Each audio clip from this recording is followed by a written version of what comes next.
contre, ce qui était voulu, c'était une proposition de l'éditeur, cette couverture, mais ce qui m'a beaucoup plu dans cette idée, c'est qu'en réalité, la notion de faille qui est présente sur la couverture, c'est pas juste un trait, c'est vraiment une rupture, une coupure dans la fabrique du papier, dans la couverture qui est voulue à l'image.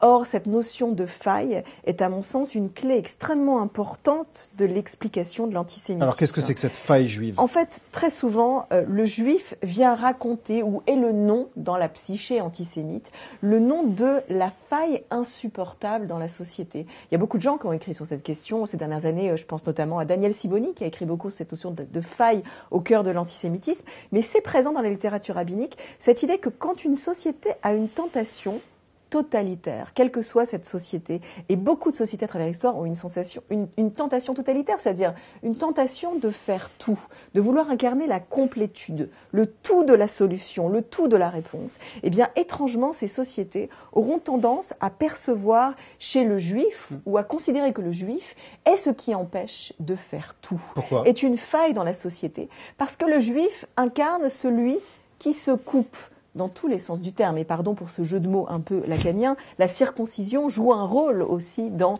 cette haine qu'ont déclenché les Juifs à travers l'histoire. Le Juif, c'est celui qui se coupe, c'est celui qu'on perçoit comme étant à la fois le même dans la société, c'est-à-dire me ressemblant beaucoup, mais n'étant pas tout à fait comme moi, étant un peu à part, par ses pratiques, ou par son humour, ou par sa façon de penser ou de se comporter. Et cette étrange caractéristique du Juif dans la société, d'être à la fois le même et l'autre, c'est-à-dire celui qui est comme moi, mais qui m'empêche, en me rappelant cette altérité, ce dialogue entre le même et l'autre, il m'empêche moi-même d'être complètement moi, d'être complet et intègre dans mon intégrité, dans mon identité. Eh bien, j'attaque le juif comme représentant mon impossible complétude. En fait, ce que j'essaie d'expliquer dans le livre, une expression que j'utilise, c'est que, à mon sens, l'antisémite, c'est toujours un intégriste de l'intégrité. C'est quelqu'un qui voudrait faire tout, qui voudrait que son système soit complet et imperméable, hermétique à l'autre, que sa définition identitaire soit une définition de souche, intègre, d'origine, dans la complétude. Qui fasse un avec soi-même, en fait. Un avec lui-même.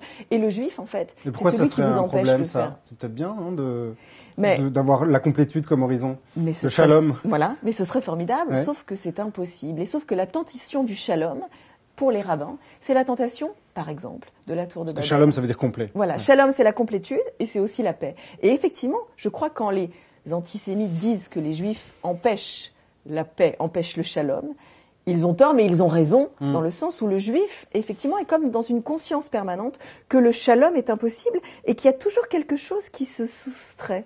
Quelque chose, vous savez, exactement comme le vendredi soir, quand on va préparer la challah et retirer un morceau, prélever un morceau de la challah. Toujours avoir une conscience qu'il y a un en moins dans le système, un à côté. Et comme quand on construit une maison et qu'on laisse toujours 1 mètre carré inachevé. Très bonne image, qu'il y a ce petit morceau de mur qui ne sera pas peint ou pas complet.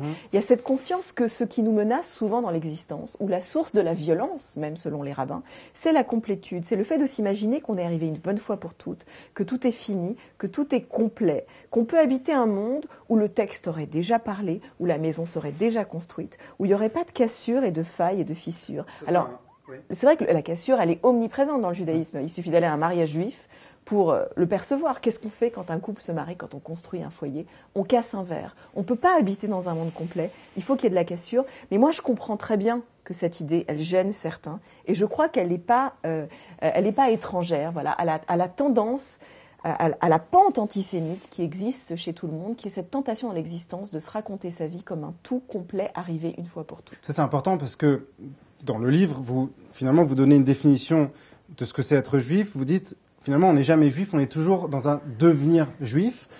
Et je trouve que c'est un moment où on se dit, finalement, Delphine Erwiller, elle est beaucoup plus traditionnaliste que ce qu'on